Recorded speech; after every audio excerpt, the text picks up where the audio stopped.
This is Steve Zeltzer with Pacifica. We're talking today with Garrett Brown, who is a longtime researcher on Cal-OSHA and the staffing at Cal-OSHA and how Cal-OSHA is protecting the workers of California. Welcome to Pacifica, Garrett. Well, it's the same thing you've been tracking all along, right? There's this huge number of vacancies, which are inspectors. 21% of inspectors positions are vacant, and then you have these huge gaps in the leadership as well, which makes it very hard for offices to function. And this has been going on for months now, really since January. So it's 6 months of no net hiring. There's been a little bit of hiring, but, and then at the same time people are retiring. So there's no net hiring. There were, I think, 48 vacancies in January, and then it went up to 52 and then back to 50, and it's been 52 since April.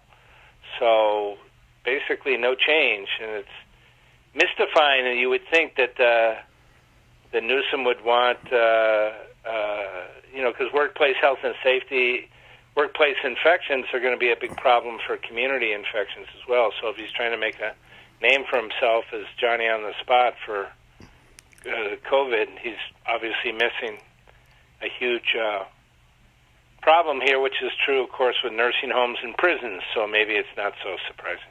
Well, he was asked at the press conference on the 15th about his responsibility for Cal-OSHA and said that it was part of the foundational work of him and Cal-OSHA to protect the health and safety of California workers.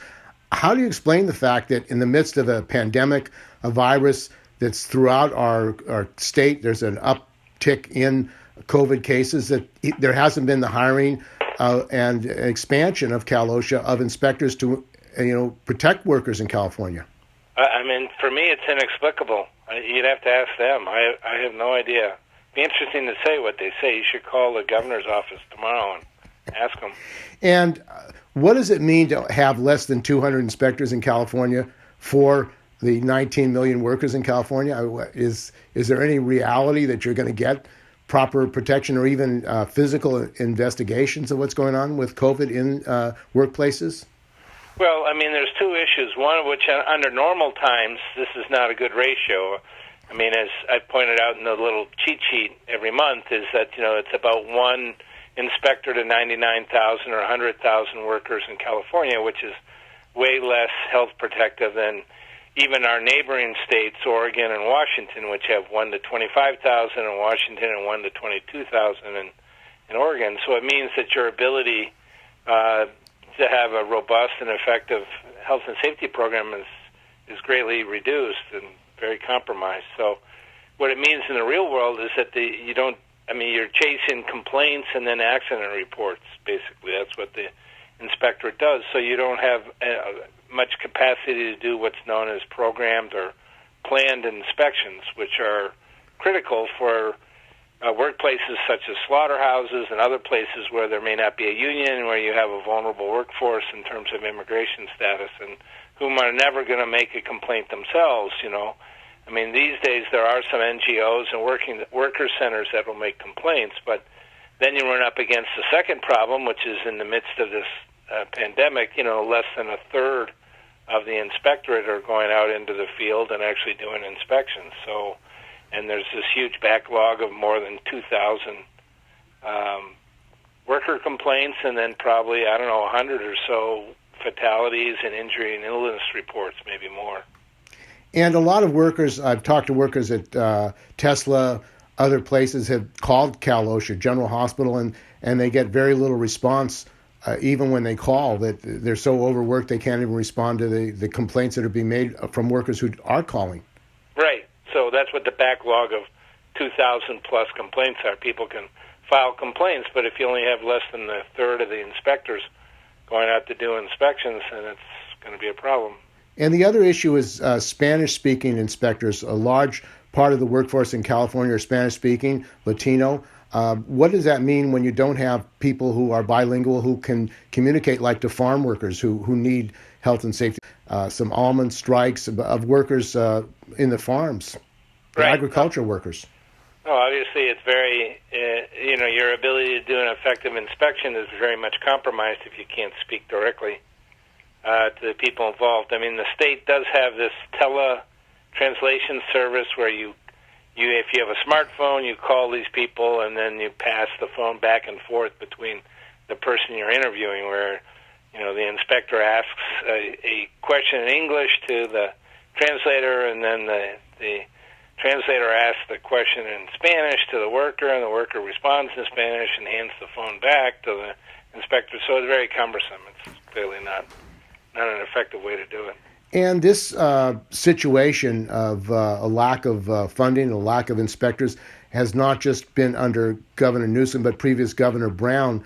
It seems that it's a low priority, both for regardless of the politician that's in office. It is not a high priority, and the Department of Industrial Relations. He was appointed 3-4 months ago, so it's a woman who has no labor experience. She's a human resources person. She was in various state agencies as a human resource person. So, because of all the misconduct of our friend Christine Baker, they're still trying to sort out hiring procedures at DIR, and so that's why I think this woman was selected, because she has HR experience. But she's been there for 3 or 4 months. And many of the inspectors at Cal-OSHA are over 60 years of age.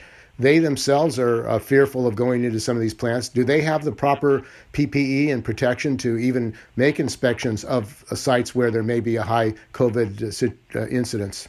Yeah, I think they do. I mean, there was a team of people that put together a protocol and did trainings in May. And all the inspectors all have elastomeric respirators, and they have access to powered air purifying respirators and the like. So,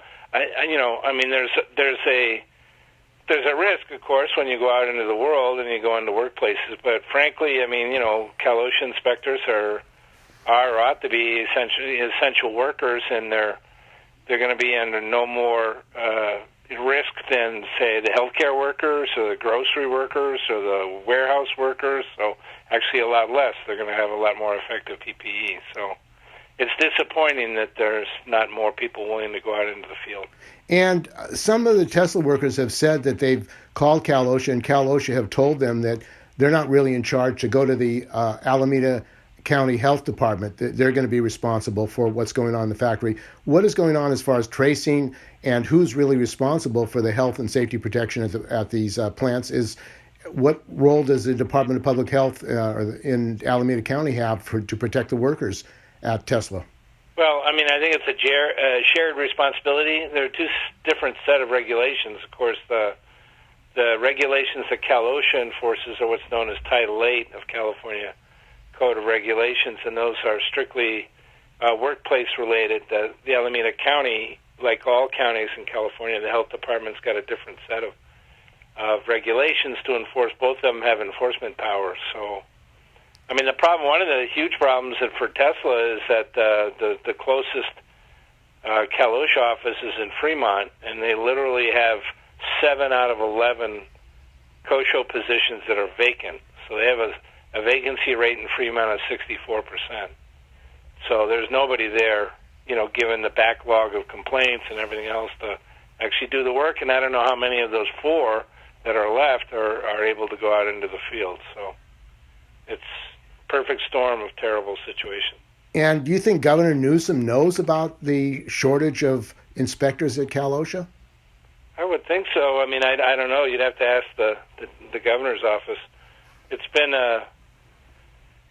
an issue for some time now, and generally speaking, he's not an idiot. So I think he probably ought to know if he doesn't. And if the virus cannot be contained in the workplaces, and of course at Tesla you have 10 to 15,000 workers who not only live in Northern California but live in Central Valley, they can't afford homes in Northern California.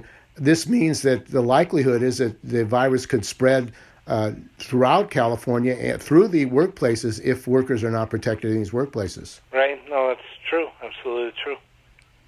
So you think that may be one reason for the increased spike in COVID in California? I don't know. I'm not an epidemiologist, so I would be adverse to make comments on that. And you've been putting out your journal, your reports for some time. It seems like nothing has improved despite your effort to get the information out about the issues. Right. Well, nothing's improved in the last 6 months, which is terrible. I mean, I think it's inexplicable, and I don't understand it.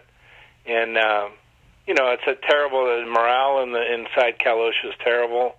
And there appears to be no plan in place to revive and rebuild the agency, which is a big problem for all those people who live and work in California. And how can people get more information about your reports? You have a website? Yeah, it's called the Inside Cal-OSHA. If people Google it, they should be able to find it. Okay, well, thanks for joining us on Pacifica. We've been talking with Garrett Brown. He is a past worker at Cal-OSHA and has been issuing reports about the lack of inspectors and the serious enforcement problems at Cal-OSHA as a result of the lack of staffing. Thanks for joining us, Pacifica.